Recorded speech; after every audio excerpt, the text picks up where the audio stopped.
Hello, and a very warm welcome. Today we're going to dive into this really powerful story from the Quran. And it asks a question that I think we all face at some point. What makes an institution, any institution, truly valuable? It's a lesson told through the tale of two very, very different mosques. So this story really gets you thinking, doesn't it? What actually makes an organization or a community authentic? Is it the fancy building, the official name on the door? Or is it something much, much deeper? Something that you can't really see from the outside?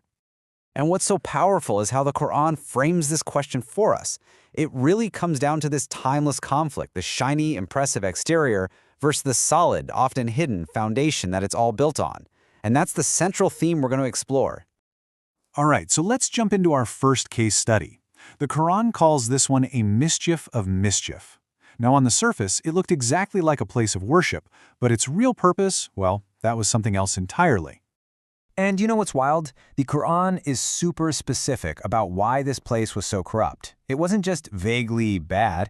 No, it was built with four clear negative intentions: to literally cause harm, to spread disbelief, to sow division and infighting, and, get this, to act as a secret base for enemies of the community.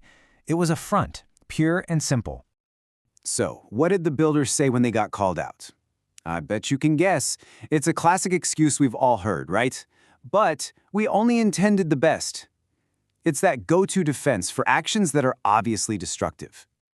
But the response from the Quran?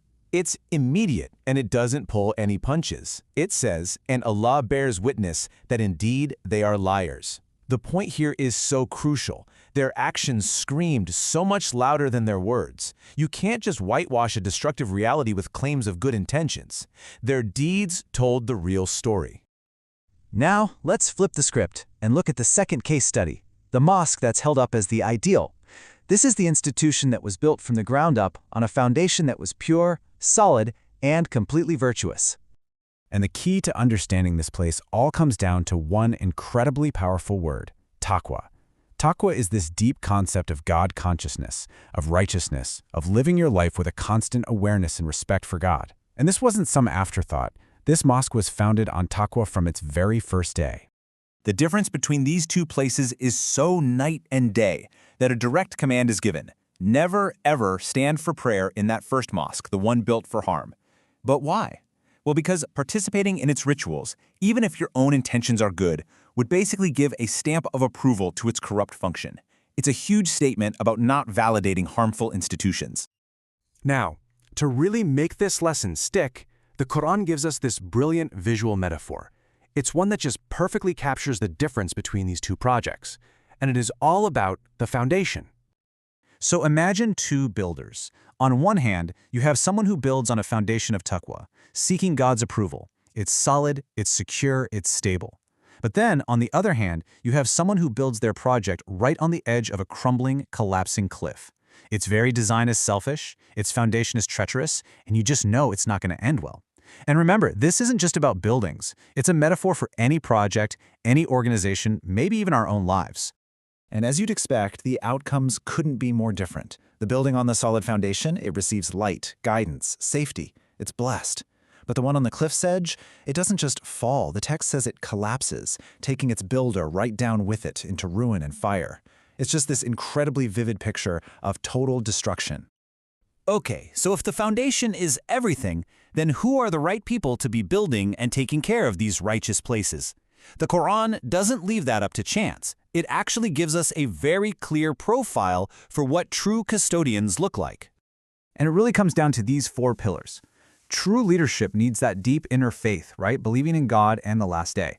It needs outward action, establishing prayer and giving zakah, which is that social charity that lifts up the whole community. And finally, it needs this unshakable core conviction, to fear no one and nothing except Allah. It's this beautiful blend of spiritual belief and courageous real-world action. Look, this story is from a long time ago, but its lessons are so relevant for us right now. So what are the big takeaways we can really apply to our own world? First and foremost, what something does is way more important than what it's called. An institution's real nature isn't defined by its fancy label or its impressive architecture. It's defined by its actual purpose and its real-world impact. A place called a community center that actually divides the community, well, it's a failure no matter what the sign says. And the second major takeaway is this timeless truth. Foundations determine destiny. It's that simple. That powerful metaphor of building on solid ground versus a collapsing cliff tells us everything we need to know. The intentions, the principles, the values you build on, that is what will ultimately decide whether your project or your life stands firm or just collapses into ruin. So I'll just leave you with this question to think about as you go about your day.